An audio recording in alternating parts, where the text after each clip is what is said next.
Boker Tov, encore en ce qui concerne la prière et la préparation à la prière, il est écrit dans le Shulchan Aruch qu'avant de commencer la Hamida, on doit se débarrasser de tout ce qui nous dérange. Alors, de quoi on parle ici? Quelqu'un a le nez bouché et il est enrhumé, d'accord? Alors c'est mieux de se libérer de ce qu'on a dans le nez avant la Hamida que pendant la Hamida. De nouveau, pour le même principe, tu pries devant Dieu, c'est pas vraiment maintenant, tu es devant le PDG, je parle, le grand président du monde entier, d'accord? Mais comme si devant un PDG humain, tu n'aurais pas fait qu'avant de rentrer, tu te dégages bien pour pouvoir parler comme il faut bien. Au mieux, si ça t'arrive, c'est pas très bien.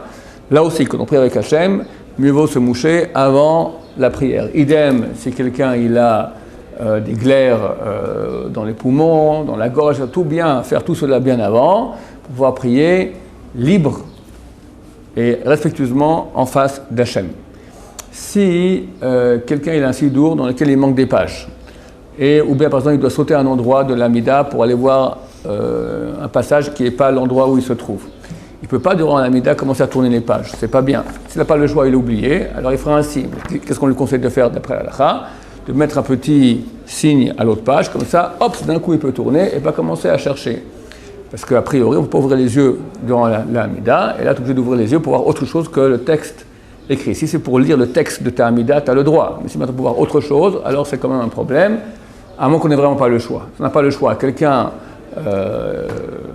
il fait maintenant sa Hamida par cœur, donc il ne sait plus où il en est. Il sait où il en est, mais il ne sait plus quel mot on doit dire, il a un doute, c'est comme ci ou comme ça. Il n'y a pas de sidour, il peut même faire 3 pas en arrière, aller prendre un sidour, ouvrir la page, regarder, revenir à sa place, faire 3 pas en avant et continuer ainsi la Hamida. Tout ça, ce sont en cas de nécessité très grande, c'est clair qu'a priori, on doit savoir ce qu'on doit dire, et ou bien on lit dans le livre sans devoir changer les pages, ou bien on dit par cœur, et comme ça il n'y a pas de problème en sachant bien par cœur. Autre sujet important qui nécessite d'en parler. On n'a pas le droit de manger avant de prier. Il y a un verset dans la Torah, il est écrit « Lo tuchlu al adam » vous ne mangerez pas sur le sang.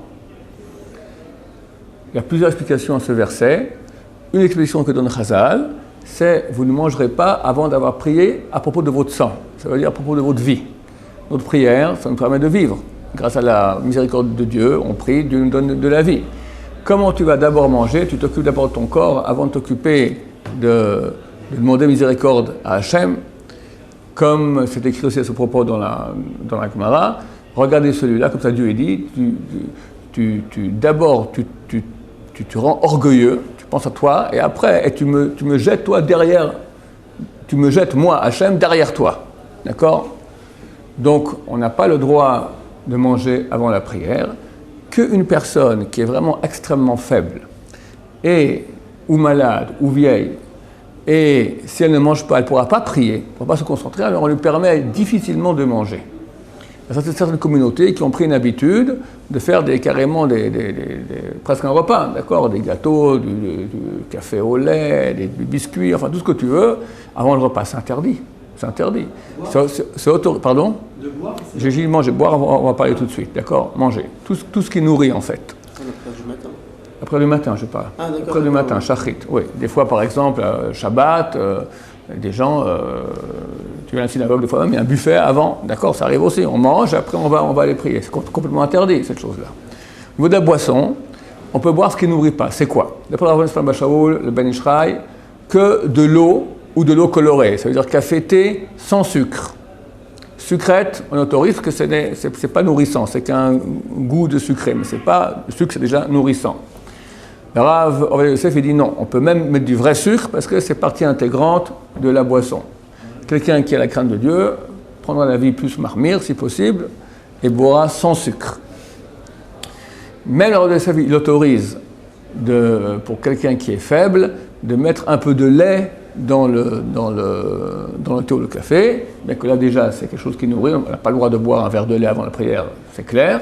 Mettre un tout petit peu de lait dans le lait café, dans le thé et le café si on est faible, et rajoute une autre condition, à condition de déjà avoir dit Birkot HaShachar, Birkot HaTorah et une partie des korbanot, avoir déjà commencé un peu la prière. Donc c'est pas qu'avant complètement je bois du lait, j'ai déjà commencé un peu, je bois un thé, c'est de l'eau colorée avec un peu de lait, parce que je suis faible. C'est beaucoup de conditions pour permettre cela. Baruch Adonai, l'olam amen v'amen.